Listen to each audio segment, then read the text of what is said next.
Welcome back to The Big Show. It's Alex Belfield talking to some of my favourite people and big stars, and then people that come along that amaze me and astound me and are gorgeous and I want to get on the programme. Dana Yukawa, how are you? I'm fine, thank you. It's really nice to be here. Well, it's nice to meet you because they sent through your CD, and I'm always very suspicious of getting new CDs because mainly they're rubbish.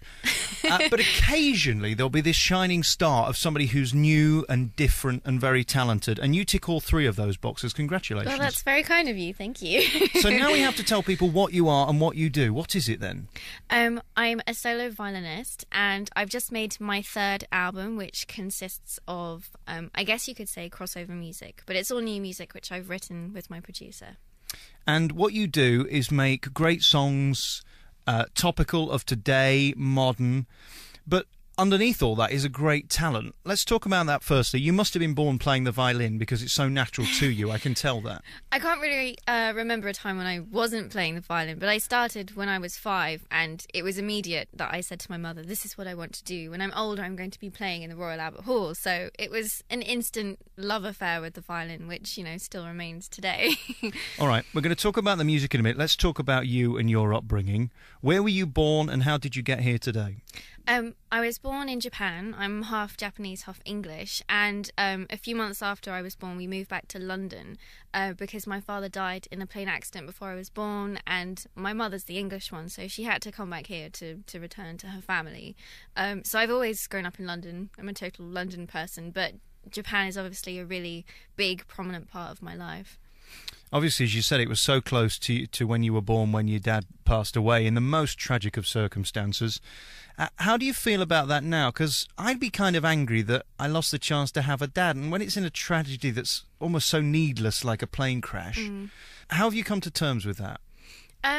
It's a really hard thing to say because I grew up knowing that it had happened just as most people would grow up with a father. So for me, it was my normality. But I think through releasing my music in Japan and having a lot of interest and interviews over there, it kind of forces you to look at the situation because you're being asked so many questions. So you end up asking yourself, and you go through lots of different stages of grief and then anger and then just sadness. And it's a constant whirlwind, and I think things will never just settle into one different emotion. But I think what I try and take from it is a positive message, because my father has always had a really positive influence over my life and my music. So I want to try and make it into something good. If we have to have such a terrible accident, let's at least try and learn from it. And again, your mum must just be a complete hero, because to go from having all that negativity one day and then having this bundle of joy the next, and to move on and create such a positive life for you both out of it, what an astounding woman she must be. I can't understand how she coped. And the older I get and, you know, the bigger my understanding of the whole situation comes to, I can't believe that she did all of it, and she's an amazingly strong but crazy woman, but she's done a really, really amazing job. So I'm really grateful for all of her support. Now, I've been reading a lot about you, and I have to be honest, before this CD I hadn't really heard of you, but a lot of people have, because you are a really big star over there, aren't you? I guess a lot of people know who I am over there, not just because of my music, but because of the family history and the human interest aspect of it. So I've had a lot of people buy my album who don't necessarily listen to violins, which is great, because, you know, it means things are opened up to a bigger audience. So I guess in that way, yeah, there's quite a following in a way. I can't remember the first time I got really interested in violins, but I think it was Vanessa May for me who kind of made it interesting. Yeah. Was she an influence on you? I remember watching her on Blue Peter, I mean, many, many years ago, when I think she had her electric violin and she was doing some crazy dance moves, and everyone just suddenly saw the violin in a totally different light. And I thought, you know, wow, good for her, because she's doing such an amazing thing, which, you know, was the first person to do it at the time. So I think, yeah, she's been great in what she's doing, and I think it shows people that you need to be individual and you need to find your own path in order to get the right message across. Because let's face it, it is a beautiful instrument, but it can be boring if played in the wrong way. As with anything, yeah. So then, what was the moment when you realised this is it? What was the song that you played that you thought, okay, I want to do this for a life and to make a career out of it? Oh my God, I really can't remember. I just remember as soon as I started playing the violin, not long after I joined an orchestra and I got the taste for like performing on stage, and I loved it. That's when I really realised, you know, this is when I'm my happiest, when I'm playing. And it was, I guess I just wanted all the attention, really. But I've always loved it, and I just feel lucky that I found it at such a young age. And were you always the star in the orchestra? Were you the one that everybody seemed to be drawn to watching? No, I think I was the smallest one. Everyone was a lot older than me, so people were probably drawn to me in that way, like, who's that midget in the orchestra? They still say that now, really, but... No, I said to my mum not long after, I said, I really liked playing, but I want to be the soloist. I don't really want to play in the orchestra, so I became a snob really young, which is quite bad.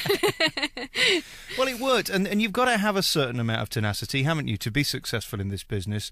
It's a thin line between tenacity and precocious, though, isn't it? You've got to be very careful. Yeah, it's really important to keep your feet on the ground, but I think when you love something that much and you're really, really passionate and you have something... I had a musical message which I was so determined to do and to try and find this new music. So you have to be really confident and a little bit ruthless, because sometimes people will tell you, you have to do things a certain way, or you have to continue with your classical training and concerts, and you have to say a little bit, well, no, I think you're wrong, because this is what I want to do. I always say I could get hit by a bus tomorrow, so, you have to live life to the max. Absolutely, and I suppose what happened to your father teaches you that lesson. You just don't know, do you? You think you're on a flight somewhere, and the next minute it's all over. You could be gone, yeah. So that's a really, really huge lesson I learned from him at a really young age. So it's something I'm really grateful for. So when you were learning to play the violin, at what point did people start looking at you with open eyes and going, hang on, she's got something different, something unique,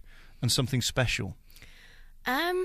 I don't know. I think when I was younger, because my older sister was playing the piano and the cello at the time, so a lot of the attention was on my sister. Oh, she's so fantastic, she's going to be really successful. And I remember I was just the little one playing the violin. Oh, she's so cute, So I think when I got a bit older, maybe when I was about 10 or 11, and I started winning a lot of local competitions, then people started saying, oh, well, maybe Diana's going to do something with this. And because I was just thriving in that situation, and I wanted to perform, and I wanted the pressure of playing in front of a live audience, I think my mum could really see that it was something I was born to do. And how much does your sister now hate you on a scale of 1 to 10, with you stealing all her glory? Hopefully 0. Because she's still in music and she's performing, and we've gone through lots of things together, but a very different path. But she actually played the piano on this album, which was a great thing, because we really came together in a musical way, which we hadn't done since we were really, really small. So it was really nice to play again together, and we were at Abbey Road, and the whole atmosphere was fantastic. So it was really fun. It was really fun to be sisters in that way. All right, so we're playing the violin, we've joined an orchestra, and then we become a big star in Japan. When did that happen? It happened really overnight. I think I went to Japan when I was 13 to climb the mountain where the accident happened for the first time. I'd never been there. So I went with my mum and my sister for the first time, and they were having a lot of media interest that year, because they were burying a time capsule, and my mum and lots of other family members put things inside it, and they invited me to play on the mountain at the unveiling of this ceremony. And there were so many cameras and people taking pictures, and it was all quite overwhelming, not just on the emotional front, but on the other side of everyone suddenly saying, well, who's this family from England? Because no one really knew who we were. So overnight, literally, all the newspapers and TV programs were showing footage of us, and lots of stories. So things happened really quickly. It was really overwhelming and totally bizarre. Were you very good at that point, or were you still getting better? I'm still trying to get better.